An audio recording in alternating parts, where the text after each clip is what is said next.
Hey everybody, KC here. So I was reading an interesting story in Seeking Alpha, and basically the premise is they're looking at whether or not Amazon's Alexa system is basically a failure at this point. And part of the problem is, right, I mean, the Amazon is having tough times. A lot of things are being cut, a lot of things are being trimmed, and the hardware team basically they think it lost about $10 billion during 2022. And they're blaming the vast majority of those losses on Alexa. And, monetization clearly is a problem. And one of the things they say in the story is that the idea of the Echo and Alexa products was to encourage users to use the devices daily to shop on Amazon, which ultimately was expected to drive benefits for the overall company. However, measuring the success and direct benefit of the strategy has proven to be a challenge, according to people familiar with the matter. So then the next point it makes, I think, is really interesting. It says, it's fine to run these low margin or no margin programs during the good times, but when investors are demanding profitability, these programs are more intensely scrutinized. Totally fair.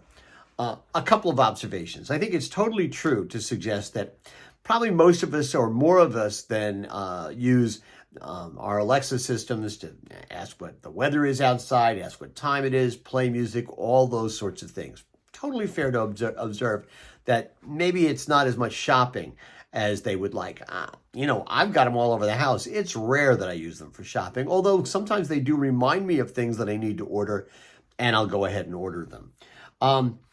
But I do think that, the whole premise at Amazon has always been Jeff Bezos's bold vision for the company, which is, and I've always differentiated it from, say, Walmart this way. Walmart wants to sell you more stuff. Amazon wants to be inextricably intertwined with every part of your life. And the Alexa system was certainly part of that. Yes, Amazon's going through tough times right now, but I don't think you can walk away from a strategy just because the times are tough. Yeah, investors are demanding more profitability, but Amazon has always been pretty good, at least in the Jeff Bezos days, in the early days, of sort of holding that off and saying, hey, listen, you've got to focus on the long term. You've got to focus on the broader strategy. I think it would be a real mistake right now for Amazon to walk away from that. Then it's just like any other company that when things get tough, they just, lay people off, shut things down, and so-called go back to fundamentals. What are they going to do? Become a bookstore just because times are tough? I don't think that's what Amazon should be doing. Yes, they have to be surgically looking at everything that they're doing. They have to, make cuts in a surgical way. But the idea of walking away from the broader vision, I don't think that makes a lot of sense, because then you're sort of corrupting, small c, the entire foundation of the company. I hope that doesn't happen. I hope that won't be the Andy Jassy legacy. And if it starts to get to that point, I think it's even going to accelerate the idea that Jeff Bezos may come back. At the end of the day, bold vision is bold vision.